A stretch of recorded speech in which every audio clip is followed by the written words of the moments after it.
네, 이렇게 물가가 치솟고 있는 상황에서 모든 국민이 내야 하는 전기요금, 가스요금까지 인상이 되면서 부담이 더 커지게 됐는데요.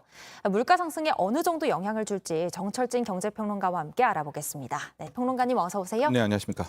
네, 이제 전기요금이 4인 가구 기준으로 월 1,535원가량 더 늘어나게 되는 건데 얼핏 들으면 큰 액수가 아니라고 생각할 수도 있지만 이제 에어컨도 많이 틀 거고 체감하기로는 꽤나 많은 금액인 것 같아요. 그렇습니다. 중요한 포인트가 이 체감이겠죠. 이번에는 이제 킬로와트당 5원을 인상을 해서 이번 같은 경우에는 4인 가족 기준 월 1,500원 정도라고 하는데 이미 1분기에 한 3,100원 이상 올렸거든요. 그럼 올해만 이미 5,000원 넘는 전기요금 인상이 있는 것이고요. 전기요금뿐만이 아니라 이번엔 가스요금도 같이 올리지 않습니까? 네. 역시 월 한 2,000원 이상 올라가게 될 것 같은데 또 하나 이제 여름이 다가오잖아요. 그럼 전력량 소모가 많고 특히 에어컨 많이 틀 때는 이제 누진제가 또 적용을 받고 있기 때문에 올여름에 우리 가게가 느끼는 또 뒤에도 얘기하겠지만 이제 산업계 또 소매업계가 느끼는 전기요금 상승의 체감은 굉장히 클 것이다 이렇게 보여집니다. 그런데 문제는 여기서 끝이 아니고 올해 안에 또 오를 수도 있는 거잖아요. 그렇습니다. 이번에 좀 독특한 것을 볼 수가 있었었는데요. 원래 이제 전기요금 중에서 연료비 조정요금은 분기당 킬로와트당 3원 플러스 마이너스 3원이었습니다. 예. 하고 연간으로는 플러스 마이너스 5원이고. 근데 이번 분기에는 아예 연간 인상폭인 5원을 다 올려줬거든요. 그것은 무엇을 의미하느냐? 앞으로도 물론 연료비 조정 항목, 그러니까 전체 전기요금 중에서 기본요금, 전력량 요금, 기후환경요금, 연료비 조정 중에서 연료비 조정은 최대치로 올렸지만 이외에 다른 카테고리를 올림으로써 아마 하반기에도 추가적인 인상, 물론 전제가 있겠죠. 예. 유가라든가 천연가스가 계속 오른다면 글쎄요. 전기요금의 추가 인상, 추가 상승도 우리가 대비하고 있어야 되지 않을까 이렇게 보여집니다. 그렇군요. 이렇게 전기요금을 올려도 한전의 적자를 메우기에는 턱없이 부족하다고요? 그렇습니다. 이번에 한전이 요구했던 게 킬로와트당 33원이었었습니다. 네. 그런데 실제 올린 것은 이제 5원이었었죠. 그것은 역설적으로 이 정도 올렸어도 지금 계속되고 있는 한국전력의 적자를 막을 수는 없다라고 보여지고 있고요. 이미 1분기에 뭐 7조 원 이상, 8조 원에 육박하는 적자가 났었고 네.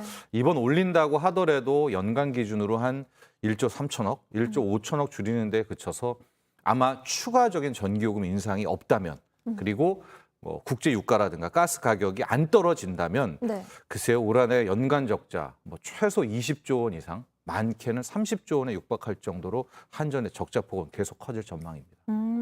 우리나라 전기요금이 어때요? 다른 국가들과 비교해서는 좀 저렴한 편인 건가요? 많이 나오는 이슈죠. 일단 우리나라는 가정용, 특히 산업용이 모두 다 쌉니다.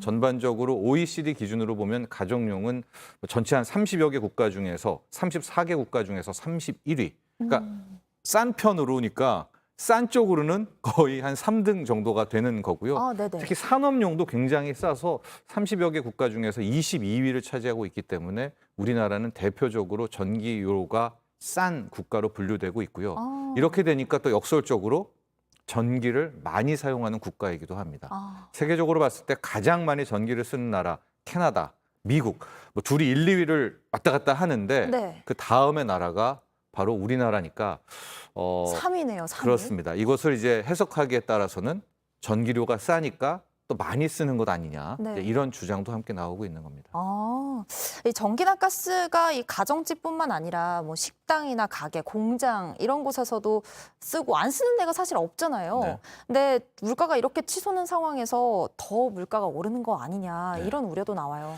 지금 이게 가장 중요한 포인트죠. 결과적으로는 돌아 갈 것이 물가 상승, 바로 인플레이션입니다.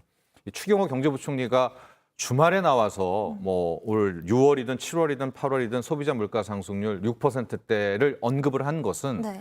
우리가 육자를 본 게 1998년 IMF 외환위기 때거든요. 그러니까 그때 이후로 또 한 번의 물가 상승이 있을 수 있다. 그것은 바로 이 전기요금 상승을 좀 감안한 겁니다. 억지로 그동안은 잡아왔지만 이번에 이제 고삐가 풀렸기 때문에 우리가 체감하는 물가 상승률에 영향을 줄 거고요. 이건 가정용뿐만이 아닙니다. 우리 소매업체, 유통업체, 가령 카페라든가 PC방 계속해서 전기 에어컨 틀어야 되지 않습니까? 네. 근데 전기요금이 오른다면 이제 이것들을 업주들은 소비자 가격에 좀 전가할 수가 있겠고요.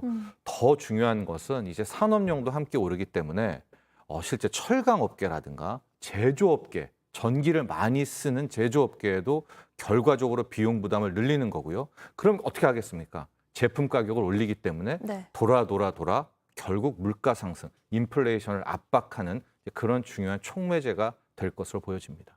네. 이 공공요금이 인상된 상황에서 앞으로 어떤 영향을 미칠지 오늘 정철진 경제평론가와 함께 알아봤고요. 오늘 말씀 잘 들었습니다. 네.